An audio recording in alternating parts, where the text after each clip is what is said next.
La verdad es que es un momento bonito el viernes, pero llegamos todos con las pilas ya haciendo así. Y tenemos alegría de encontrarnos, de comunicar y está muy bien. Bueno, nos alegramos de estar aquí, estamos poquitos, pero estamos contentos de poder estar aquí y damos gracias al Señor. Vamos a empezar teniendo unos cantos de alabanza que empezarán ahora, que veremos ahí en la pantalla y que podemos acompañarles también. Así que damos paso al grupo. Empezarán con el himno 65.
Solo dos estrofas.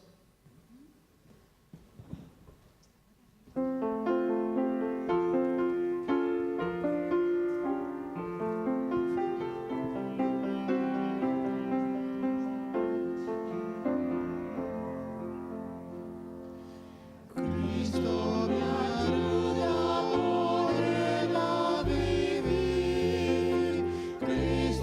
me ayuda a ponerla a morir.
os ponéis de pie para cantar con nosotros el himno 415.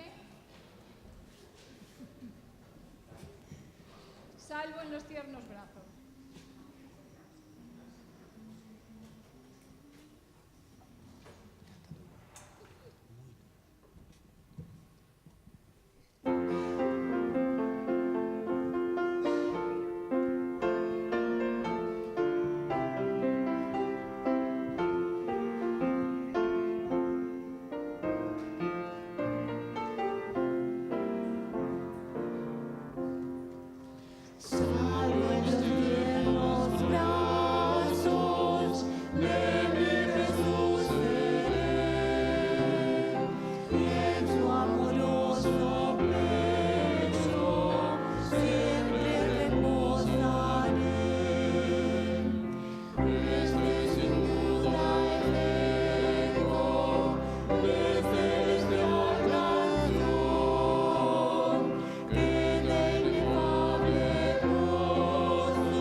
Señor.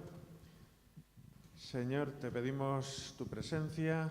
Gracias por las alabanzas que estamos oyendo y que van a continuar ahora con un sermón que pedimos que nos acerque a ti, que tu Espíritu Santo nos ayude a entender y a aceptar y a digerir lo que se nos va a predicar. Te pedimos también la compañía tuya con los hermanos que no están aquí, especialmente con el hermano Miguel Ángel Roch, que tú estés con él allá donde está, que tu Espíritu Santo le haga sentir paz, confianza y tranquilidad también. Y te lo pedimos en el nombre de Jesús. Amén.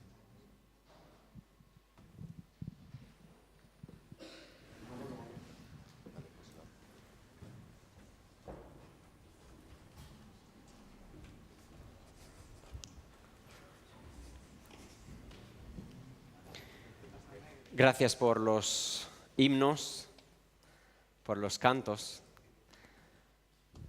Cuando cantamos, sobre todo cuando es de noche y cantamos, como os he comentado en otra ocasión, soy de una familia numerosa, 12 hermanos, yo el mayor, y al ser de una familia que tenía inquietudes espirituales y se reunían la gente en la casa de mis abuelos para orar, para pedir consejo a Dios, para hacer lo que solemos hacer en la iglesia. Recuerdo que a veces jugaba con mis hermanos más pequeños y con mis primos, que tengo muchos primos, jugábamos de iglesia, ¿no? Y yo era el que asumía el papel del predicador y mi tío me construyó un pequeño púlpito y yo delante del púlpito intentaba darle la tabarra a mis hermanos y hermanas pequeñas, y sobre todo cuando venían primos y personas o jóvenes que venían en la reunión de oración, no solo predicar sino también pasar la ofrenda. Así que desde ahí se me quedó el relato. Y otra cosa que nos gustaba jugar era el tema del funeral. Del funeral como lo hacen los ortodoxos. No sé si conocéis un poco una cultura ortodoxa, pero en la cultura ortodoxa el funeral es todo un misterio y todo una ceremonia, unos rituales, y a mí sobre todo me gustaba cantar como cantaba el cura, porque ahí el servicio no se dice sino que se canta, y desde que comienza el funeral hasta terminar, ¿no? Recuerdo todo esto porque está en relación con el tema que vamos a tratar hoy, y vais a ver a lo largo del tema del por qué he mencionado esto. Porque creo que lo que hacemos aquí no es un juego. Espero que no sea un juego, pero a veces se parece a un juego. Y cuando vamos a ver el relato y el tema, entenderéis del por qué os digo, ¿vale? El tema de hoy es como parte de una serie, digamos, sobre cómo entendemos a Dios, cómo percibimos y entendemos a Dios y cómo esto impacta nuestra espiritualidad. Si recordáis, hace unas semanas hablamos sobre la fe del centurión y observamos en el relato como dos tipos de personas que percibían a Dios de una manera diferente, como esta percepción o esta relación de Dios genera dos tipos de espiritualidad, y estas dos tipos de espiritualidad se ven reflejadas en dos maneras de orar. Si recordáis, los ancianos judíos y después la oración del centurión. Hoy hablaremos sobre dos maneras de entender la espiritualidad o la religión y sobre cómo estas maneras de entender la espiritualidad, digo más espiritualidad porque religión ya es un término que tiene una connotación bastante negativa. Religión, espiritualidad es un término quizás más que todavía, sobre todo, no está tan cargado de componentes negativos, ¿no?, de recuerdos negativos como lo está la religión. Y sobre todo vamos a ver cómo esta manera de entender a Dios o de entender la espiritualidad influye sobre la motivación para el cambio. Digo motivación para el cambio porque desde que entré en la iglesia adventista en 1994, tenía 14 años cuando empecé a venir a la iglesia, y un febrero, creo que era 10 de febrero del 94, cuando entré por primera vez en una iglesia adventista, estaba tan impactado. Yo decía, wow, qué impresionante. Y escribí en mi Biblia de aquel entonces una oración y decía, Señor, si yo voy a ser... si tú me permites ser adventista, yo no voy a faltar a ningún sábado, ningún culto de la iglesia, ¿no? Y creo que he seguido esta dinámica de participar en todos los cultos, ¿no? Entonces, desde entonces veo que en nuestra iglesia existe, en la dinámica, en la liturgia, en la narrativa de nuestra iglesia, hablamos mucho sobre la necesidad del cambio y deseamos cambiar, y sobre todo tenemos el concepto de avivamiento y reforma, que sobre todo desde que comencé el ministerio aquí en la Unión Española, muchas veces, tanto en Bilbao como en Barcelona, hablamos mucho de avivamiento y reforma, y refleja que deseamos un cambio, deseamos no un cambio cualquiera, sino que deseamos un cambio real, un cambio profundo, un cambio que transforme nuestra iglesia por completo. Ahora, no sé si somos realmente conscientes de lo que estamos pidiendo o de lo que estamos esperando, o qué entendemos por cambio, ¿no? Porque si las cosas cambian a fondo, esto produce desconcierto. Y como nuestro modelo es Jesús, en este sentido se puede decir que Jesús desconcertó a todo el mundo. Y vamos a ver un relato bíblico. Dice el texto que, llegado el sábado, comenzó a enseñar en la sinagoga, y la mayoría se asombraba al oír y decía, ¿de dónde saca estas cosas? ¿Y qué sabiduría es esta que le ha sido dada? ¿Y qué significan estos milagros hechos por sus manos? ¿No es este el carpintero, el hijo de Miriam y el hermano de Jacobo y de José y de Judas y de Simón? ¿No están aquí también sus hermanas entre nosotros? Y se escandalizaban por causa de él. Y Jesús decía, no hay profeta sin honra, sino en su tierra, y entre sus parientes, y en su casa. Y no podía hacer ahí ningún milagro, excepto que sanó a unos pocos enfermos, imponiéndoles las manos. Y estaba asombrado por la incredulidad de ellos, y así recorría las aldeas de los alrededores enseñando. Pero sobre todo dos cosas que veo aquí. Se escandalizaban por causa de él y estaba asombrado por la incredulidad de ellos. Es interesante que ante lo que Jesús les propone, ante el proyecto que Jesús les propone, siempre acuden, y esta frase o este discurso lo vais a encontrar varias veces en los evangelios. ¿No es este el hijo de? Ya sabemos su historia, ya sabemos de dónde viene. ¿Acaso no viene de Galilea? Y ya conocéis el relato, ¿no? Y siempre ante esta propuesta de cambio de Jesús, siempre acuden a los prejuicios culturales, prejuicios étnicos, prejuicios religiosos, que terminan al fin y al cabo rechazando el proyecto de Jesús. Pero Jesús no solo desconcertó en su propuesta de cambio a los miembros de iglesia de su tiempo, desconcertó incluso a su familia. Si recordáis, Marcos dice: y oyéndolo sus familiares, salieron para echar mano de él, pues decían, está fuera de sí. ¿Qué otro sinónimo me decís para está fuera de sí, para esta frase? Que se ha vuelto loco, ¿verdad? Que le ha pasado algo. Y van buscándole. Y en este relato, me gusta Marcos porque el evangelista Marcos termina este relato diciendo que Jesús, ellos insisten y insisten y le dicen, Jesús, hay unas personas, están ahí tus familias, tu madre y tus hermanos que te están buscando. Y Jesús termina diciendo, mira, mis hermanos y mi familia son los que aceptan mi proyecto. Antes que cualquier otra cosa, el reino de los cielos es más importante para mí que ellos.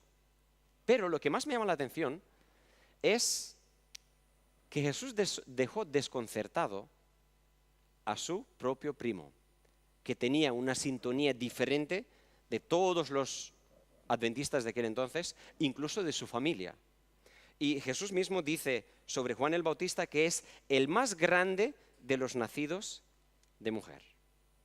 Y el relato, que a partir de allí vamos a ir desarrollando el concepto del tema de hoy, dice el texto que entonces Juan, al oír en la cárcel los hechos del Mesías, envió a decirle por medio de sus discípulos, ¿eres tú el que ha de venir o esperamos a otro?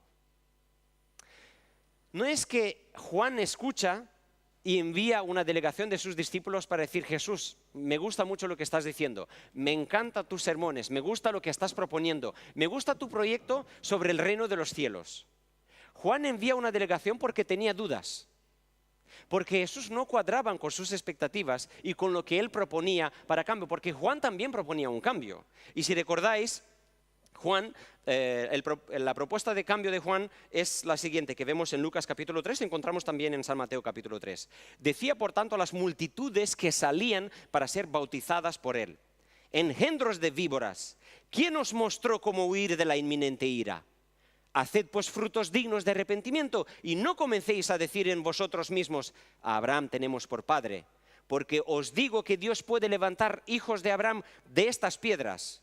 Y ahora mismo el hacha está puesta a la raíz de los árboles. Todo árbol que no da buen fruto es cortado y echado al fuego.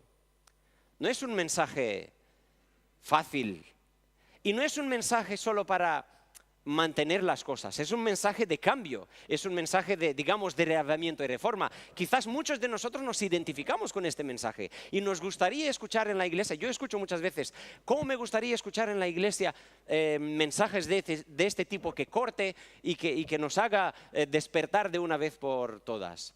Algún día hablaremos sobre esto, ¿vale? Pero creo que esto es típico de una adicción de drogas, ¿vale? Que necesito mi dosis para poder estar al día. Yo creo en otra cosa. Y Juan el Bautista, que venía con esta propuesta de evangelismo o con esta propuesta de cambio, a esto yo llamo modelo de amenaza, cambiar a través de la amenaza. ¿Por qué? ¿En qué consiste el modelo de amenaza? Este concepto de cambiad porque si no, o arrepentíos porque si no, yo lo he escuchado muchas veces, tanto en la iglesia de origen, en la iglesia pentecostal donde vengo, como también en nuestras iglesias. Es un tipo de cambio que se propone porque se enfoca en la renuncia de algo para conseguir el ideal. Y no os apuréis en sacar conclusiones, porque esto tiene otro enfoque. Es un cambio reclamado, casi impuesto. Es un cambio que se enfoca de alguna manera, podéis ver en el relato que vimos anteriormente, que se enfoca en la culpabilidad y en el sentido del deber impuesto. Tenemos que hacer esto, tenéis que hacer eso.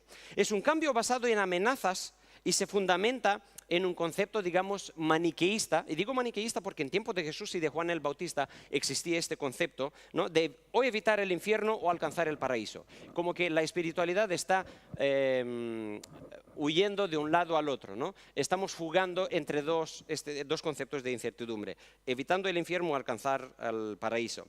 Se parece al concepto, que probablemente habréis oído, de Sigmund Freud, que nos menciona el concepto de palo y zanahoria. Probablemente lo habéis oído, stick and carrots, ¿no? O cambias porque viene el castigo o cambias porque viene la recompensa, ¿no? El premio o el castigo. Si cambias, tienes el premio. Si no cambias, habrá el castigo. ¿Cuántas veces, haced un poco de memoria, cuántas veces escuchamos necesidad de cambiar porque si no es esto o porque si no es aquello? Y sí que si me venís diciendo Apocalipsis 3, vamos a trabajar este relato algún día y vais a ver que no, ahí en Apocalipsis 3 no se trata de stick and carrots, no se trata de palo y zanahoria.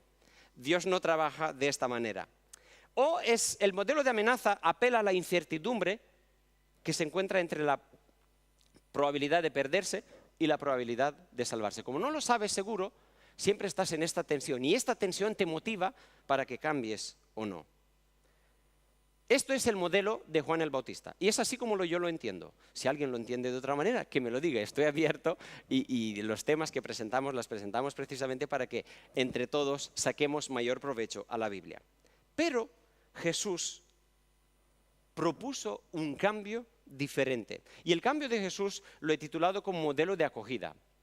Acogida porque la misión de Jesús será diferente. Y si cuando comencé el culto aquí, el año eclesiástico aquí, recordáis mi primer culto, hoy vamos a retomar algunos ecos de aquel relato bíblico.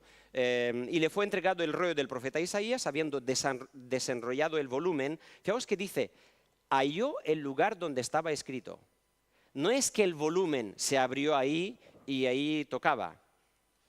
Se le abrió el volumen y Jesús buscó este texto específico y lo leyó en la congregación. Y él dice, el Espíritu del Señor está sobre mí, porque me ungió para evangelizar a los pobres, me ha enviado a proclamar libertad a los cautivos, restauración de vista a los ciegos, a enviar en libertad a los oprimidos y proclamar el año favorable del Señor. Recordáis que mencioné que el relato no termina proclamar el año favorable del Señor, sino que proclamar el día de la venganza del Señor. Pero Jesús conscientemente elimina aquello porque sus expectativas se habían convertido en otro tipo de expectativas. ¿Qué es lo que observamos en este relato? Jesús habla de acogida. Jesús no habla cambia porque si no, el Señor me envió para evangelizar a los pobres, proclamar libertad a los cautivos, restaurar la vista de los ciegos, enviar en libertad a los oprimidos y proclamar el año favorable de Yahvé. Si recordáis, cuando Jesús presenta en el Sermón del Monte su proyecto como el enviado de Dios, ¿cómo definís aquel proyecto? El sermón, San Mateo 5, del 5 al 7. ¿Lo encontráis como un mensaje parecido a Juan el Bautista? Arrepentíos porque si no el hacha os va a cortar todas las raíces. No, es un mensaje diferente. Después, en San Mateo capítulo 11, aquí es donde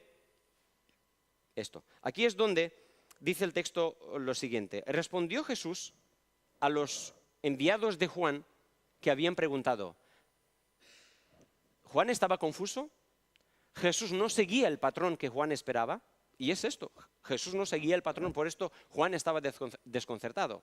Y Juan envía para preguntar, ¿hemos de esperar a otro? Tú no me convences. ¿Hemos de esperar a otro? Y si eres tú, cambia, indirectamente le está diciendo, haz algo para que entendamos esto.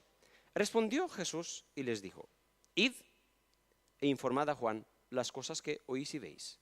Y ahora viene el método de Jesús, o el modelo de Jesús. Los ciegos recobran la vista, los cojos andan, los leprosos son limpiados, los sordos oyen, los muertos son resucitados. Y a los pobres se les predica el Evangelio. Como dice esta versión BTX, y los pobres son evangelizados. Y concluye Jesús, bienaventurado es todo aquel que no se escandalice en mí. Le está enviando, digamos, una indirecta a Juan. Y le está diciendo, Juan, esto es el Evangelio. Este es el método, la propuesta de cambio que yo traigo como el enviado al que tú le has avisado el camino. Por esto, el método de Jesús para cambiar, o el modelo de Jesús para cambiar, es un modelo de acogida. Aquí encontramos que Jesús se preocupa de los pecadores, de los publicanos, de los débiles, de las mujeres de mala vida, de los excluidos de la sociedad, de todos aquellos que están en una situación muy especial, muy diferente de la que estaban los fariseos, los saduceos, los que estudiaban la Torá, etcétera, etcétera. ¿Cómo expresó Jesús esta acogida? Hacer renacer la esperanza en el corazón de las personas. Igual os suena el eco de aquello, de aquel primer sermón. Luchó contra el sufrimiento humano.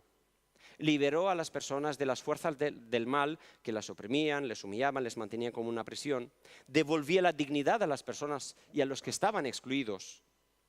Pero sobre todo Jesús daba vida, daba alegría y daba esperanza, ahí donde estaba y ahí donde se encontraba. Este es el modelo de acogida.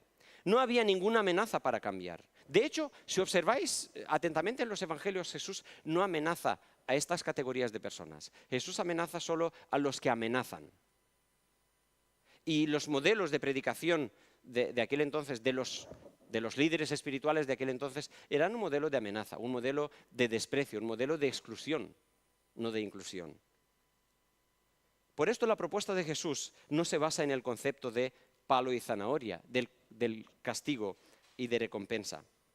Ahora, lo que Jesús proponía era algo tan diferente, tan impactante, tan no en sintonía con la historia de las ideas y de las prácticas religiosas de su tiempo, que el mismo Jesús, cuando habla de lo que está haciendo, dice que aquello que ahí comenzó una nueva etapa. ¿Recordáis este texto? Dice, la ley y los profetas llegaron hasta Juan, pero ahora se predica la buena noticia del reino de Dios y todos están ansiosos por entrar.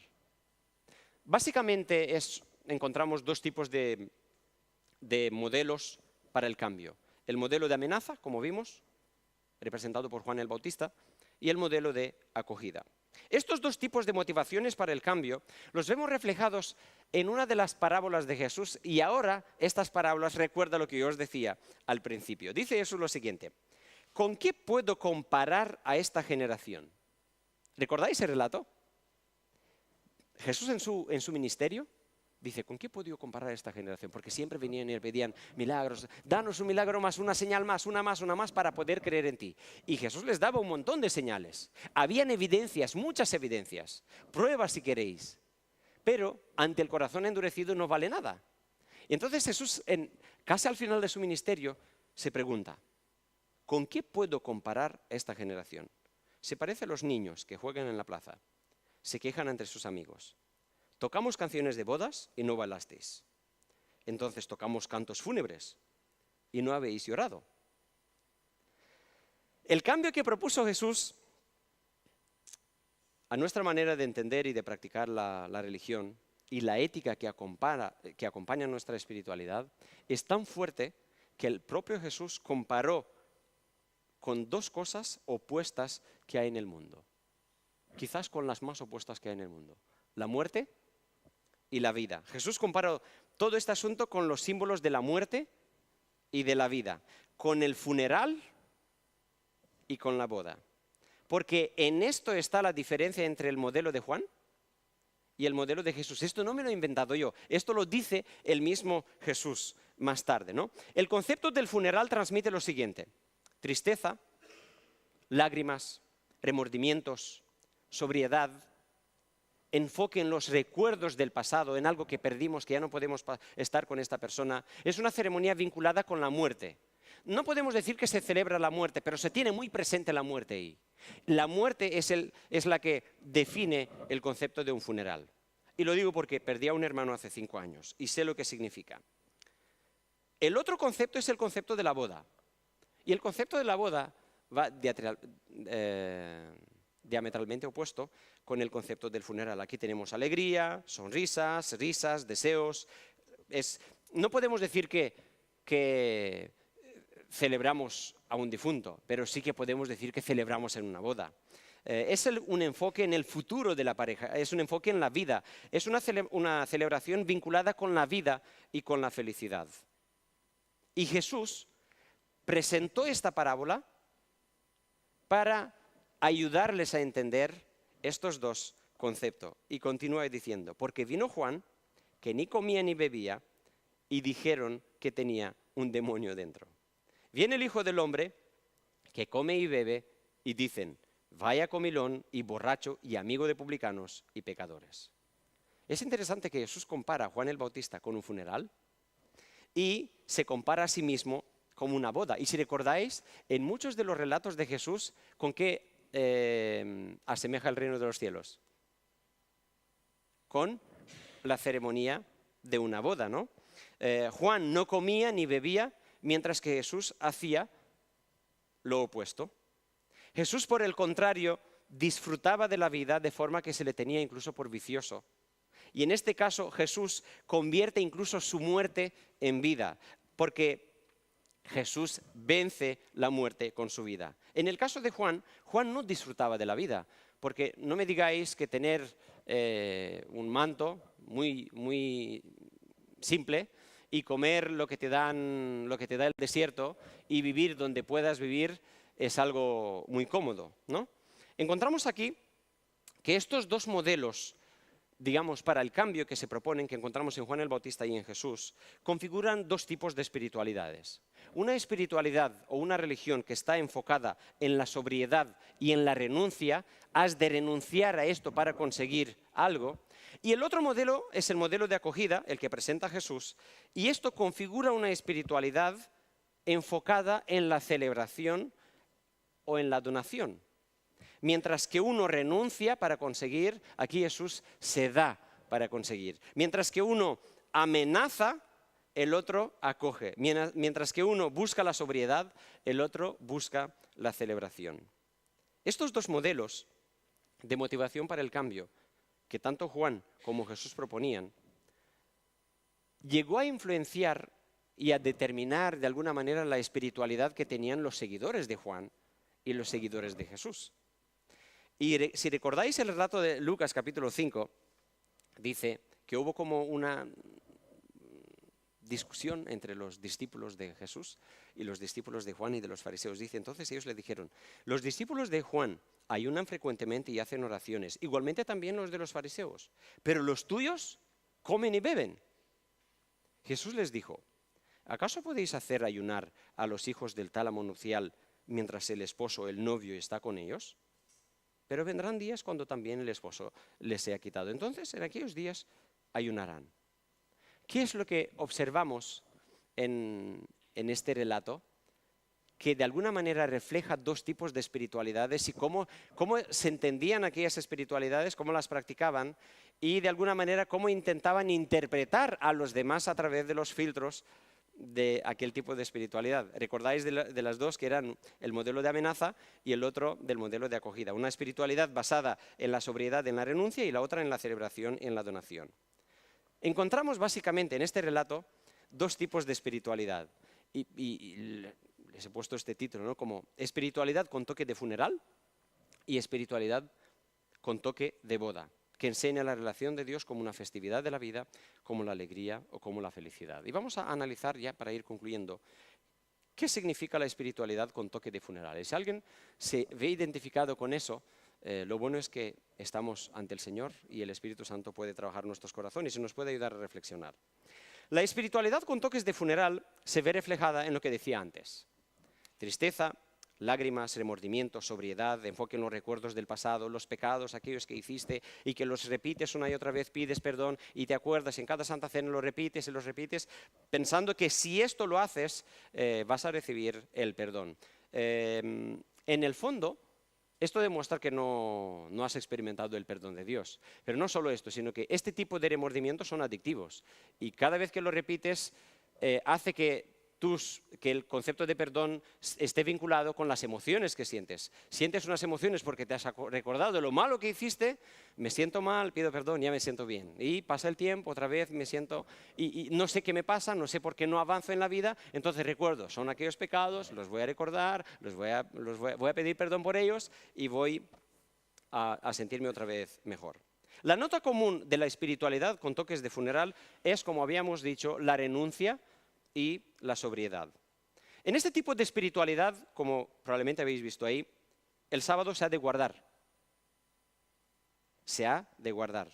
Los rituales se han de cumplir. Las reglas y las tradiciones se han de respetar.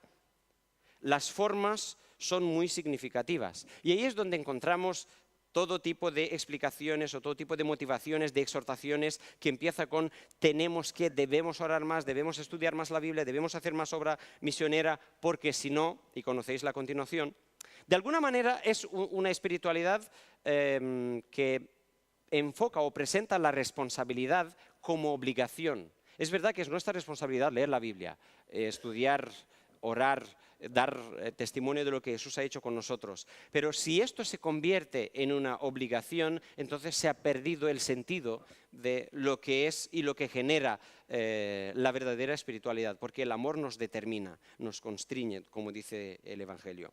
No sé cómo fue en vuestro caso, los que habéis nacido en un hogar adventista, pero en mi caso, cuando empecé a conocer el adventismo, lo que más me impactó fue el concepto del juicio investigador. Y escuché muchos sermones de todo tipo de personas más preparadas o menos preparadas, que cuando se llegaba a este punto, el tema del juicio investigador, se presentaba este concepto, este punto de doctrina vinculado y vinculante en nuestra iglesia, como muy relacionado con la filosofía del miedo y de la incertidumbre. Y básicamente decía lo siguiente, que tengamos mucho cuidado porque no sabemos si el ángel habrá revisado o si en nuestro caso habrá pasado por la revisión, y yo iba adelante con la imaginación y me preguntaba, ¿y si mi caso fue revisado y yo fui ya borrado del libro de la vida? ¿Qué me va a pasar, no? Entonces, eso me mantenía así como en un estado de incertidumbre, no sabía qué hacer. Digo, si sigo o no sigo, si he hecho algo mal, ¿es señal de que he sido borrado o que todavía tengo oportunidades? Hasta que entendí lo que dice la Biblia, ¿no? Y también encontramos en este tipo de espiritualidad con toques de funeral el concepto, una preocupación, y puesto en paréntesis, pasión, obsesión casi patológica en algunos casos, y no me entendáis mal, por favor, por la apocalíptica, por la persecución, por las plagas, por lo catastrófico, por el fin del mundo. Hasta incluso donde hay personas que, y no estoy bromeando, hay personas que tienen una mochila preparada y la revisa continuamente por si viene la persecución, me llevo la mochila y voy a salir y me voy a esconder por los montes. ¿Creéis que por los montes hoy día te puedes esconder por los montes? Hoy día te encuentran en todos los lugares, donde quieras. No te puedes esconder Entonces, ¿por qué de vivir con esta preocupación de que viene la persecución, viene el fin del mundo y qué voy a hacer? ¿Voy a sobrevivir? ¿A qué tipo de Dios sirvo? ¿O qué espiritualidad llevo? La espiritualidad con toques de boda. Tal como estuvimos describiendo un poquito qué significa el concepto de boda, esta espiritualidad se ve reflejada en alegría, sonrisas, deseos, festividad, enfoque del futuro de la pareja, celebración, pero básicamente, si podría reducir todo a dos palabras, serían celebración y donación. Celebrar y donar, darse, ofrecerse a uno mismo. Si antes habíamos mencionado en la espiritualidad con toques de funeral que era la renuncia, el enfoque estaba en la renuncia y en la sobriedad para conseguir cambios, aquí estamos hablando de la celebración y la donación, lo que yo puedo dar o cómo me puedo dar. Y esto lo vemos en Jesús. Jesús no solo daba, Jesús se daba. Y esto producía cambios. En este caso el sábado no se guarda, el sábado se celebra. Hasta entender esto, yo ayunaba todos los sábados porque entendía que la mejor forma de guardar el sábado es ayunando. Me encontré con unos judíos mesiánicos en Barcelona y me abrieron la mente y me dijeron, es que para nosotros el sábado es una fiesta, nos encontramos con el Señor y el sábado comemos, algunos de ellos hasta reventar, pero que lo celebraban. Y participé, me llevé un día a los jóvenes de la iglesia y celebramos un Shabbat con ellos. Y nos impactó, nos impresionó que todo empieza, incluso la misma ceremonia de comienzo del Shabbat, con compartir el pan, que todos comen del mismo pan. Muy agradable, muy alegre, ¿no? En este caso la espiritualidad no se enfoca en los rituales que se han de cumplir, sino en la oportunidad que se da para servir a los demás, que es diferente. Las reglas y las tradiciones sí que son importantes, pero en este caso no son inamovibles, sino que son orientativas. Nos sirven, sí, pero son orientativas porque las personas son más importantes. En este caso la oración, no debemos orar, no tenemos que, sino que tenemos el privilegio de orar, tenemos el privilegio de estudiar la Biblia, tenemos el privilegio de compartir, tenemos el privilegio de ir a la iglesia, tenemos el privilegio de participar en la escuela sabática. En este caso la responsabilidad se percibe con alegría como una oportunidad. Y mencioné antes, quizás la palabra privilegio es la que define mejor este tipo de espiritualidad. En este caso, el juicio investigador es una buena nueva, no es una amenaza. Al saber que ahí tenemos al que es nuestro abogado, al que es el testigo fiel y verdadero y al que es el juez. Por eso, dice Pablo, ¿quién podrá estar contra nosotros? Ante esto, no puedo tener miedo. Cuando yo entiendo esto, no puedo tener miedo.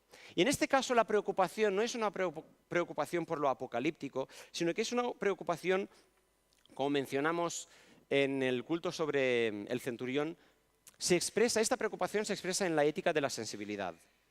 La preocupación por el prójimo, por el desnudo, por el enfermo, por el pobre, por el que está en la cárcel, por el extranjero, por el que está en necesidad. Por esto, una y otra vez, Jesús, cuando define el reino de los cielos, lo define de esta manera. La espiritualidad que nos presenta Jesús es una espiritualidad de la vida, del gozo, del disfrute de la vida. Porque Jesús no fue un asceta del desierto, no fue un penitente que castigaba su cuerpo, como lo hacía Juan el Bautista.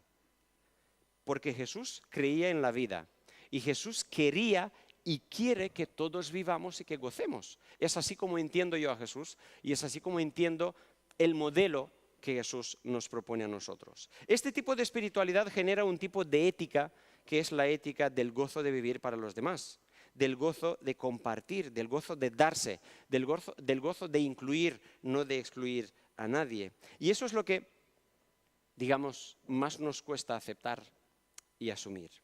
Porque la ascética más dura no es la de la renuncia, sino es la de la donación. Si recordáis, en el relato bíblico hay el pueblo de Israel, a través del profeta, dicen, Señor, ayunamos, hicimos eso, ayunamos en este mes, ayunamos en el otro mes, renunciamos a tantas cosas. ¿Y recordáis, a través del Espíritu Santo, cómo Dios sacude la conciencia y dice, ¿vosotros entendéis que esto es el ayuno? Que dejéis de comer y de tomar y de estar ahí agobiados. El ayuno es que comas, que compartas la comida con otros. Que no comas solo, que compartas la comida con otro. Cuando compartes la comida con el otro, estás ayunando. El ayuno no es que tú te vistas con saco. No, el ayuno es que te vistas bien y que vistas al que está a tu lado. Esto es el ayuno. Que veis que es un enfoque diferente. Es el enfoque de donación, porque este era el modelo de Jesús. No era el modelo ascético, sino era el modelo de donación. Entonces, ante el desafío de estos dos paradigmas de espiritualidad y de las motivaciones para el cambio, Jesús nos invita para que superemos el modelo de amenaza, porque es quizás el modelo que se encuentra más a menudo y que está más a nuestra mano que el otro modelo, el de la donación. Dice, mientras ellos se iban, Jesús comenzó a decir a las multitudes acerca de Juan, ¿qué salisteis a ver? ¿A un profeta? Fijaos que Jesús no descarta a Juan. Hay personas que por un tiempo les funciona este modelo de amenaza. Jesús no descarta a Juan. Jesús invita a superar el modelo de amenaza. Y dice, sí, yo os digo, mucho más que un profeta. De cierto os digo, entre los nacidos de mujeres no ha sido levantado uno mayor que Juan el Bautista. Ahora recordáis, Isaías, impresionante, sí, pero Juan el Bautista mayor que Isaías. David, impresionante, sí, pero Juan el Bautista mayor que David. Y cualquier personaje del Antiguo Testamento, cualquier personaje que os viene a la mente, Moisés o cualquier otro, Juan el Bautista mayor que él. Sin embargo, Jesús dice, pero el más pequeño en el reino de los cielos es mayor que Juan. ¿Qué es eso? más que una invitación a superar un modelo y aceptar lo que Jesús proponía, porque tiene que ver con el reino de los cielos.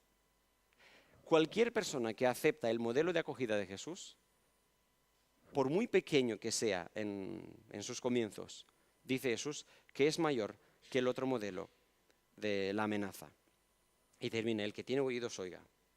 Así que el modelo de amenaza que configura una espiritualidad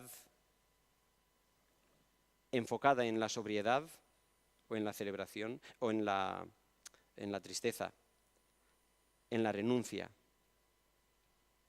nos invita a Jesús que aceptemos el modelo de acogida, que configura una espiritualidad enfocada en la celebración y en la donación, en darnos a los demás, en darse a los demás. Concluyo.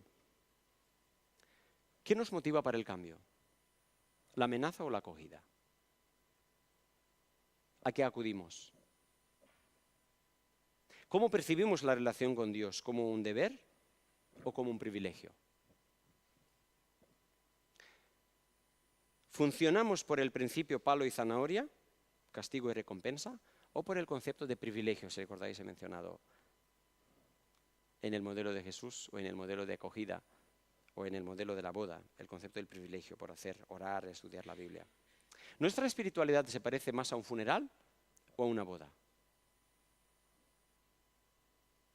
Y el énfasis de nuestra fe está en la renuncia o en la donación. Que reflexionemos seriamente sobre estos aspectos.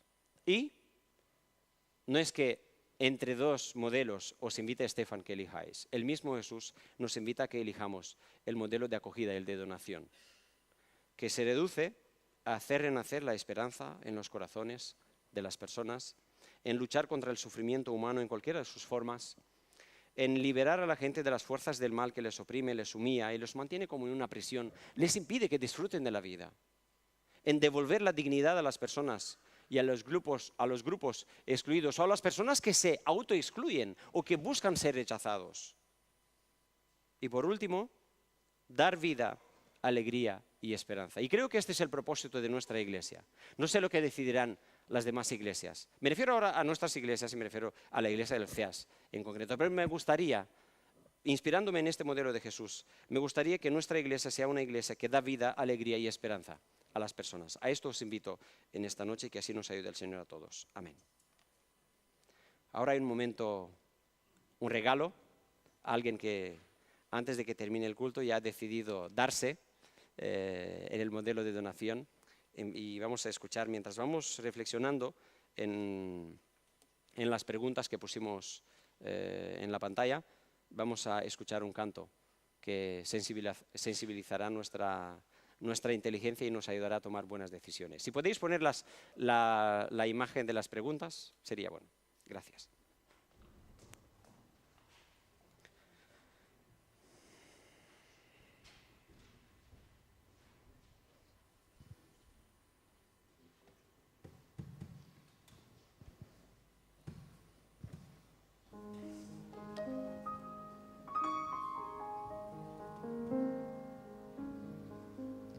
Porque me parece que no estás cuando miro hacia adentro. Porque me parece que voy perdido sin saber lo que soy. Desde pequeño fui educado, aprendí a orar y a escuchar, pero mi voz tiembla y mis manos fallan.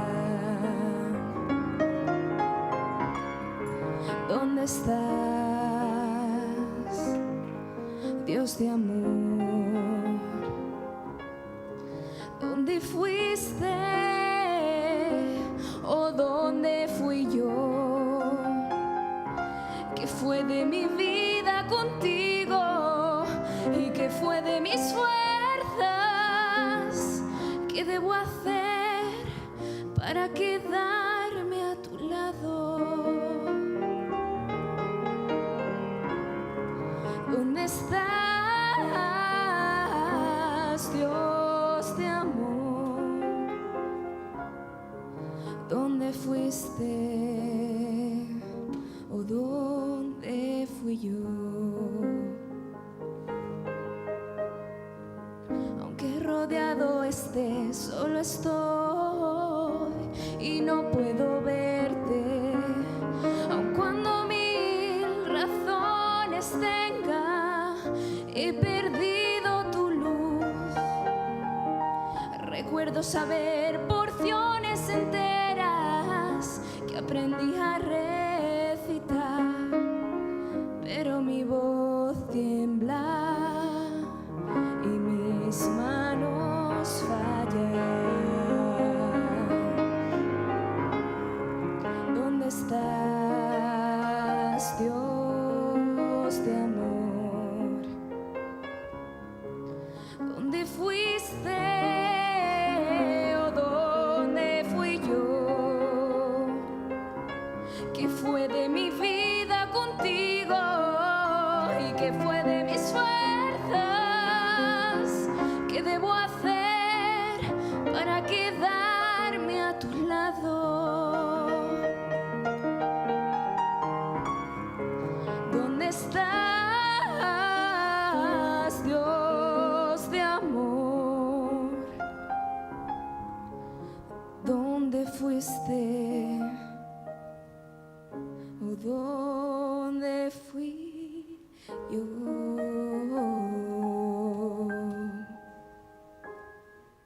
Amén. Gracias, Tania.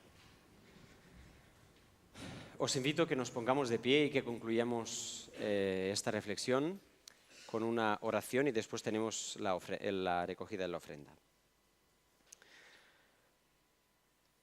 Te damos gracias, Padre, porque a través de este canto y a través de tu palabra,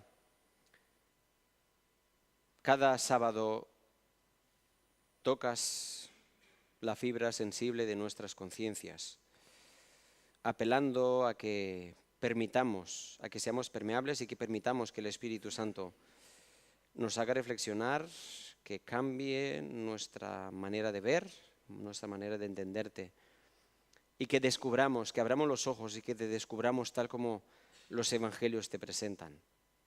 Gracias, Padre, porque ante nuestra obsesión casi por una espiritualidad como funeral, enfocada en la renuncia y en la tristeza, tú nos invitas para que entendamos quién eres tú y de esa manera, casi como una consecuencia lógica, descubrir el disfrute de una relación contigo que se celebra, que se goza y donde el máximo valor es la donación, el darnos a los demás. Gracias te damos por todas las personas que forman esta congregación, por los dones que cada una de ellas tienen. Y gracias te damos por el llamado que nos haces. Queremos expresar a través de esta oración que asumimos este llamado que nos haces de aceptar el modelo de acogida y de donación, en vivir como tú vivías, en acoger como tú acogías, en tratar a las personas como tú las tratabas, para poder vivir el cambio que tanto deseamos y necesitamos. Todo esto te lo pedimos y te lo agradecemos en nombre de Jesús al saber que harás muchísimo más de lo que nosotros te pedimos. En su nombre te lo agradecemos. Amén. Nos sentamos y participamos en la ofrenda.